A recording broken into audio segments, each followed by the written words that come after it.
गांधारी के 100 पुत्र महाभारत में माने गए हैं। दुर्योधन को मृत्यु नहीं आ रही है। दुर्योधन की एक टांग भीम ने तोड़ दी। दुर्योधन लंगड़ा हो गया था और अपने प्राण बचा करके दुर्योधन जो है सरोवर में जाके छुप गया। दुर्योधन को एक कला आती थी, पानी के अंदर रहना जानता था। वो पानी के अंदर चला गया। अब सारी दुनिया दुर्योधन को ढूंढे, पांडव ढूंढे, पर वो ना मिले। महाराज महाभारत समाप्त हो गया है। दुर्योधन नहीं मिल रहा है और मरा नहीं है, ये सबको पता है। दुर्योधन मरेगा भी नहीं। दुर्योधन मरेगा कब? जब दुर्योधन को एक ही समय 2 चीज सुनाई पड़ेंगी, गम और खुशी। दुर्योधन एक समय में हंसे और रोए तभी उसे मृत्यु आएगी, ऐसा वरदान प्राप्त है उसे। और ये तो बहुत कठिन है, एक ही समय पे हंसना और रोना। दुर्योधन पंपापुर सरोवर में छुप गया। ये कथा पहली बार ही सुना रहा हूं। अश्वत्थामा दुर्योधन का मित्र ही था, द्रोणाचार्य का पुत्र। द्रोणाचार्य का पुत्र अश्वत्थामा दुर्योधन के पास में सरोवर में चला गया और सरोवर में जाकर कहा, देखा दुर्योधन, मैं तुम्हारा मित्र, तुमने मुझे सेनापति नहीं बनाया इसलिए तुम्हारी हार हो गई। अगर तुम मुझे सेनापति बना देते तो आज तुम जीते हुए थे, सारे भाई तुम्हारे जिंदा होते, पांडव मर गए होते। और सुनो दुर्योधन, आज तुम अकेले हो, तुम्हारा नाश हो गया है, पर मैं तुम्हारा मित्र हूं। आज भी मैं तुम्हें राजा ही मानता हूं हस्तिनापुर का। आज भी तुम मुझे सेनापति बना दो तो मैं सारे पांडवों का नाश करके आ जाऊंगा। दुर्योधन ने कहा, अब बचा क्या है, हम तो सब खत्म हो गए। और ऐसी परिस्थिति में भी कोई हमें मान रहा है, सम्मान दे रहा है। तो दुर्योधन ने कहा, जाओ, राजा की हैसियत से मैंने तुम्हें सेनापति बना दिया, मुझे 5 पांडवों का सिर लाके दे दो।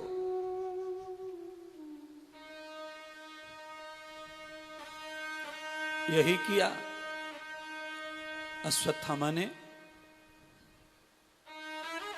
5 पांडवों की रैकी, 5 पांडवों का निरीक्षण किया कि पांडव कहां रहते हैं, कहां सोते हैं। जिस महल में 5 पांडव सोते, उसी महल में द्रौपदी के 5 पुत्र भी सोते थे। आज मारने का प्लान बना लिया है अश्वत्थामा ने पांडवों को। बंधु, ब्रह्मास्त्र तैयार कर लिया है। द्रोणाचार्य ब्रह्मास्त्र को युद्ध में चला नहीं पाए थे, उससे पहले ही उनकी मृत्यु हो गई थी। आज वो ब्रह्मास्त्र पिता का पुत्र को प्राप्त हो गया।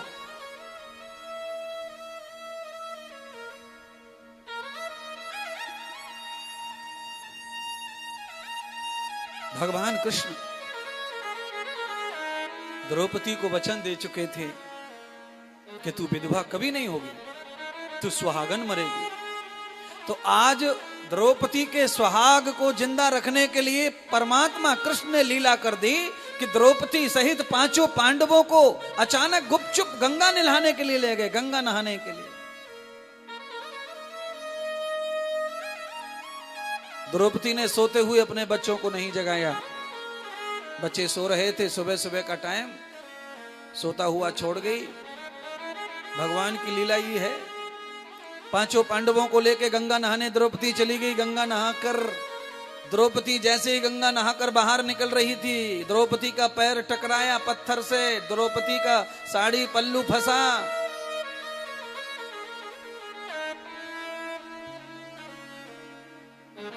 द्रौपदी सोच रही है कि गंगा स्नान करने के बाद में मेरा पैर क्यों टकराया पत्थर से, मेरी साड़ी कैसे फंसी, क्या हुआ। ऐसा मानते हैं कि गंगा नहाकर जब निकले तो पैर टकराए ना किसी से, क्योंकि गंगा नहाकर निकले मतलब पाप धोकर निकले तो खुशी खुशी आनंद से। अगर टकराए हैं तो इसका मतलब है कोई हादसा, कोई अपशगुन होने वाला है। द्रौपदी को ऐसा लगा।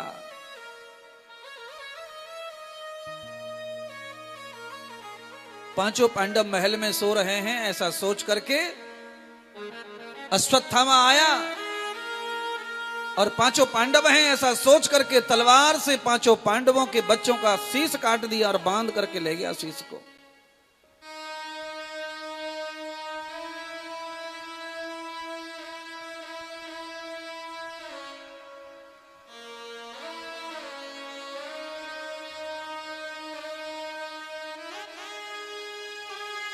अश्वत्थामा ने वो शीश कहां दिए? दुर्योधन के पास। लो मित्र, तुमने मुझे सेनापति बना दिया, एक दिन में ही तुम्हारा काम कर दिया। लो ये पांचों पांडवों का सिर लो।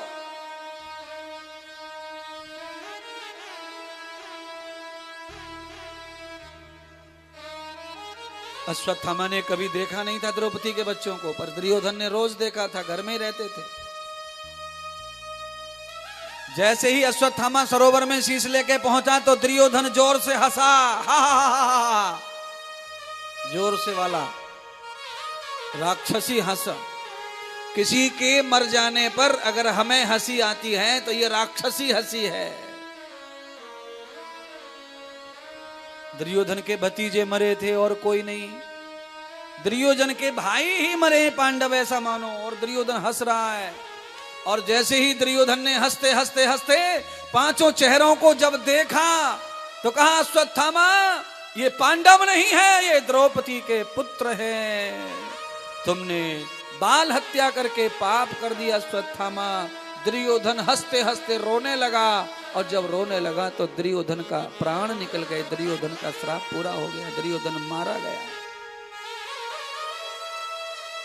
एक टाइम में, एक ही समय में दुर्योधन को हंसी आई और फिर रोना आया। जो दुर्योधन को वरदान प्राप्त था वो पूरा हुआ। दुर्योधन का शरीर समाप्त हो गया सरोवर में। अश्वत्थामा चुप नहीं है। पांचों पांडव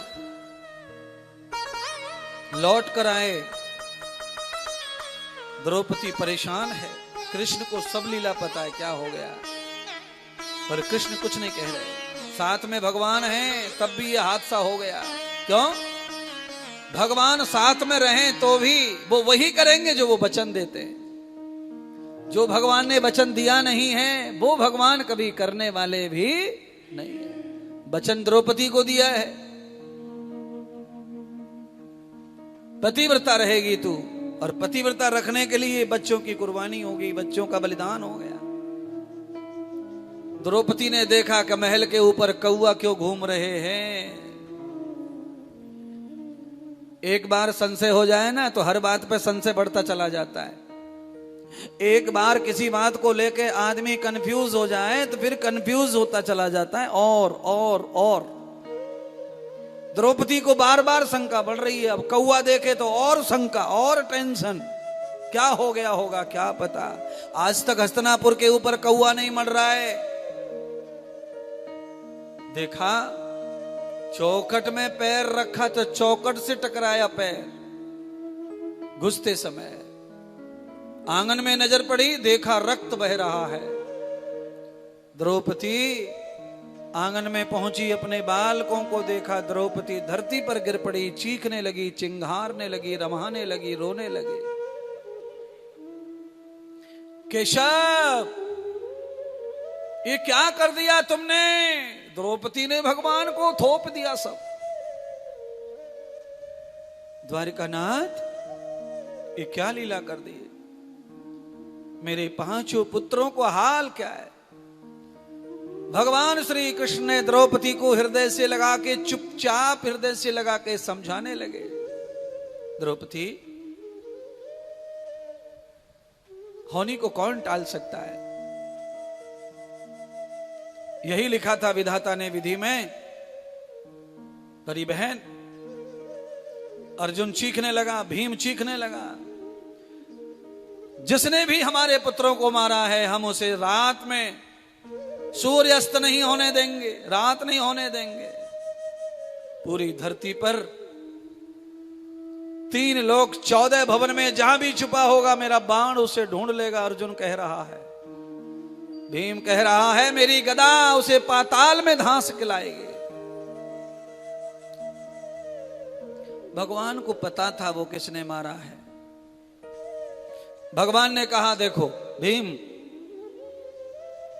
तुम्हारा एक बच्चा मरा है, अर्जुन तेरा एक, पर द्रौपदी के 5। इसीलिए द्रौपदी को ही अधिकार है, बच्चों को मारने वाले को मारेगी। अगर तुम हो पति पिता तो जाओ उसे जिंदा पकड़ के लाओ। भगवान को मालूम था कि वो कौन है, इसीलिए भगवान ये भी जानते थे अर्जुन जिंदा नहीं छोड़ेगा उसे, भीम जिंदा नहीं छोड़ेगा। और वो जिंदा नहीं छोड़ा तो भीम को पाप लगेगा, अर्जुन को पाप लगेगा, क्योंकि वो गुरु पुत्र है और वो योद्धा पुत्र है, वीर पुरुष है। पिता के प्रतिशोध में उसने द्रौपदी के बच्चों को भले ही माना, पर भगवान कृष्ण अश्वत्थामा को भला आदमी, वीर आदमी मानते हैं। और भगवान ये चाहते हैं कि अश्वत्थामा मरना नहीं चाहिए, क्योंकि ऐसे वीर पुरुष धरती पे बार बार अवतार लेते नहीं हैं। अपने पिता के प्रतिशोध में किसी भी पुत्र को ये सब जरूर, उसने अपने पिता का बदला लिया है, पर द्रोणाचार्य का पुत्र होने के नाते, ब्राह्मण कुल में पैदा होने के नाते ऐसा वीर योद्धा पुरुष वापस नहीं आते धरती पर। इसलिए भगवान ने कैसी चाल चली, अर्जुन और भीम को कहा कि उसे जिंदा पकड़ के लाओ। चले गए। द्रौपदी को भगवान समझा रहे हैं, द्रौपदी को, द्रौपदी अब चाहे जिसने भी मारा हो तेरे बच्चों को, पर ऐसे पापी के खून से तेरे हाथ रंग कर तू पापनी नहीं बनेगी। तेरे बच्चे अब जीवित नहीं हो सकते। तेरे बच्चों के हत्यारे को तू मार दे, जला दे, काट दे, टुकड़े कर दे, पर तेरे बालक अब जिंदे नहीं हो सकते। तो हत्यारे को मारकर तू हत्यारिन बनकर के अपराध पाप में क्यों पड़ती है? तेरे पुत्रों का बदला लेना है तुझे, तू ले सकती है, तेरा अधिकार है।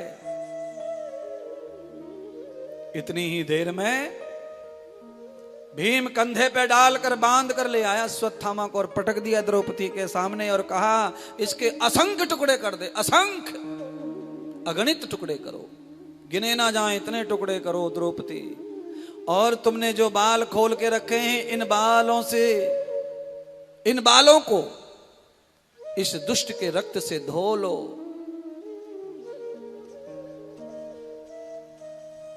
द्रौपदी मारने की स्थिति में नहीं है। भगवान ने ब्रेन साफ कर दिया, क्लियर कर दिया। अब तो भगवान ये कहने लगे द्रौपदी, ये तो अश्वत्थामा है, ये तो द्रोणपुत्र है, गुरुपुत्र है। इसीलिए हे बहन, गुरुपुत्र को मारने का बड़ा पाप है।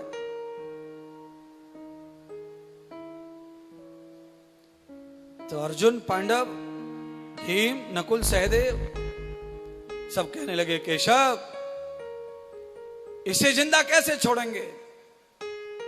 द्रौपदी मार डाल, इसे जला दे। द्रौपदी शांत खड़ी अपनी जगह पे धैर्य के साथ।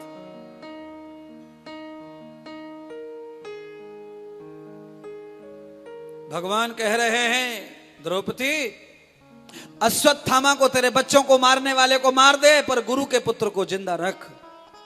अब तो पांडव भ्रम में पड़ गए, महाराज ये दोनों काम कैसे होंगे, एक ही आदमी तो है ये। भगवान ने फिर कहा तेरे पुत्रों को मारने वाले को मार दे, पर गुरु पुत्र को जिंदा रख। अंत में द्रौपदी समझ नहीं पा रही, पांडव समझ नहीं पा रहे। द्रौपदी और पांडव सबने मिलकर भगवान को कहा, हे कृष्ण, अब तुम बताओ कि हम ये करें कैसे, कि हम अपने पुत्रों को मारने वाले को मार दें और अश्वत्थामा यानी गुरुपुत्र को जिंदा रखें। तुम कैसे बताओ, कैसे करें ऐसा? तब भगवान कहने लगे, जिस आदमी का संसार में मान मर्दन हो जाए वो मर जाता है, फिर वो शरीर से जिंदा रहे, उसकी जिंदगी का कोई अर्थ नहीं है। इसीलिए अश्वत्थामा का मान मर्दन कर दो तो तेरे पुत्र को मारने वाले का मान मर्दन हो जाएगा, तो वो मरा हुआ ही संसार में शरीर से घूमता रहेगा, उसके पास कुछ नहीं बचेगा। अश्वत्थामा छोटा मोटा व्यक्ति नहीं है।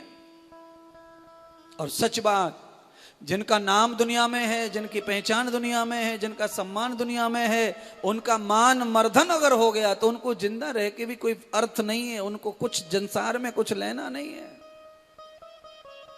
उनको शरीर से निपट जाना ही उनके लिए अच्छा होता है। भगवान श्री कृष्ण ने अश्वत्थामा का मुंडन करवा दिया, काला मुंह कर दिया और हस्तिनापुर की भरी सभा में से लात मारकर उसे बाहर निकाला महल से। नीचे को गर्दन डाल करके सीधा जंगल की ओर भाग गया।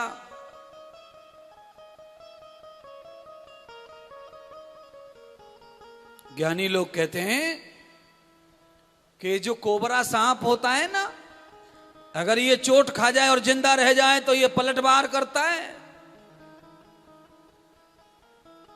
अश्वत्थामा भी ऐसा ही था। जंगलों में चला गया, कुछ दिन अदृश्य हो गया, छुप गया, और अदृश्य होकर के इसने रणनीति के अनुसार फिर से तैयार किया खुद को। और इसके पिता का जो ब्रह्मास्त्र रखा था वो ब्रह्मास्त्र लेकर आया और उसने निश्चय कर लिया कि ये ब्रह्मास्त्र हस्तिनापुर पर छोड़ करके द्रौपदी, पांडव और सारे के सारे उनके पुत्रों को नष्ट कर दूंगा। आज भगवान कृष्ण हस्तिनापुर से द्वारका जा रहे हैं महाराज, विदा हो रहे हैं। कुंती रो रही है, मना रही है, रोक रही है, भगवान नहीं रुक रहे, जा रहे हैं। अभिमन्यु की पत्नी उत्तरा गर्भ से है। द्रौपदी, कुंती, सुभद्रा आज अपनी बहू को ला करके भगवान के चरणों में माथा टिकवा कर आशीर्वाद दिलवा रही है। आशीर्वाद दे दिया, जाओ तुम्हारे गर्भ में पलने वाला पुत्र अजय और उसका आखिरी जन्म है, अब वो कभी जन्म नहीं लेगा दोबारा। भगवान ने वर दे दिया और जाने के लिए तैयार होंगे। सुबह ब्रह्म मुहूर्त में कृष्ण द्वारका जाएंगे, पर भगवान द्वारका जाएंगे ब्रह्म मुहूर्त में सुबह 4 बजे। रात के 12 बजे राहु काल में ब्रह्मास्त्र छोड़ दिया। अश्वत्थामा ने, नारद को पता चला कि ब्रह्मास्त्र छूट गया और वो लौटेगा नहीं, काम करके ही आएगा वो। भगवान कृष्ण को बताया, प्रभु अश्वत्थामा ने ब्रह्मास्त्र छोड़ दिया पांडवों के नाश के लिए। तो भगवान श्री कृष्ण को पता था कि मैंने द्रौपदी को वरदान दिया है सदा सुहागन का, और ये ब्रह्मास्त्र तो मेरे वचन को झूठा कर देगा क्योंकि ब्रह्मा का है, और मुझे ब्रह्मा के अस्त्र का भी मान रखना है और कुंती के सुहाग को भी मान रखना है। भगवान ने नारद को कहा, जाओ अश्वत्थामा को समझाओ, ब्रह्मास्त्र की दशा मोड़ दो।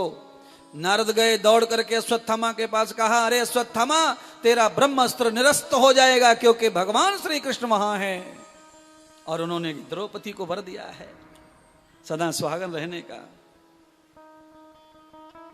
अब अश्वत्थामा कहने लगा, नारद मैं क्या करूं, वो तो बाण निकल गया धनुष से, अब वापिस कैसे आएगा? गोली निकल गई बंदूक से, कैसे वापिस आएगी? नारद कहने लगे, वापिस नहीं आएगी पर उसकी दशा मोड़ दो।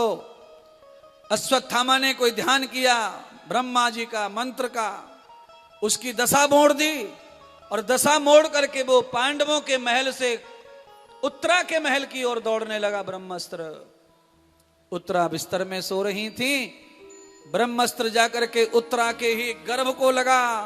अश्वत्थामा ने कहा, ये 5 पांडव तो अब बूढ़े हो गए हैं, मर ही जाएंगे, पर इनके बाद इनके घर में जो चिराग आएगा अगर मैं उसको ही बुझा दूंगा तो मेरा सारा का सारा सपना पूरा हो जाएगा।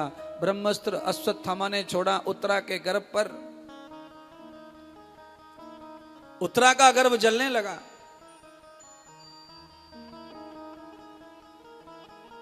कुंती ने समझा दिया था बहू रानी को, अरे बहू,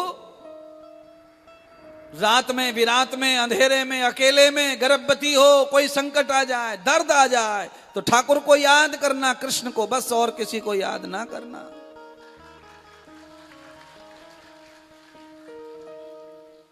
जैसे ही दर्द आया, उत्तरा के गर्भ से वही आवाज निकली, हे कृष्ण द्वारकानाथ मेरी रक्षा करो, मेरे बालक को बचाओ।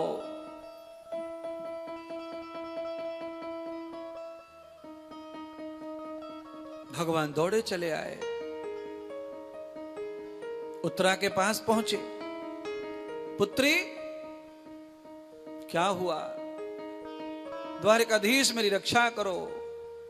अरे मेरे गर्भ में आग लगी है, दर्द हो रहा है, देखो ये बाण लगा है। परमात्मा ने देखा, सब मालूम था ब्रह्मास्त्र है, क्या करें?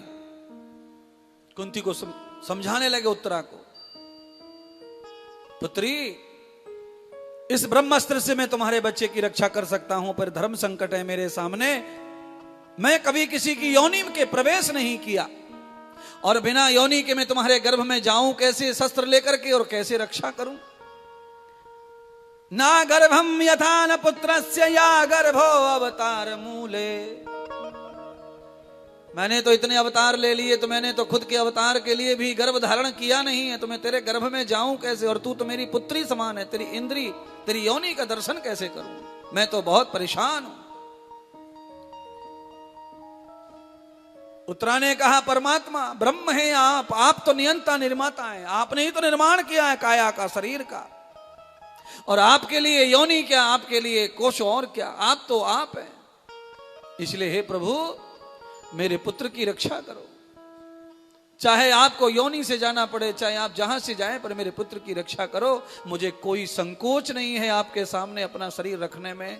भगवान ने आज जिन्होंने कभी गर्भ धारण किया न हो, जिन्होंने कभी योनि से प्रवेश ना किया हो, आज भगवान अपने भक्त की भलाई के लिए आज योनि से प्रवेश हो गए, गर्भ में चले गए उत्तरा के, सुदर्शन चक्र से ब्रह्मास्त्र को सम्मोहित कर दिया।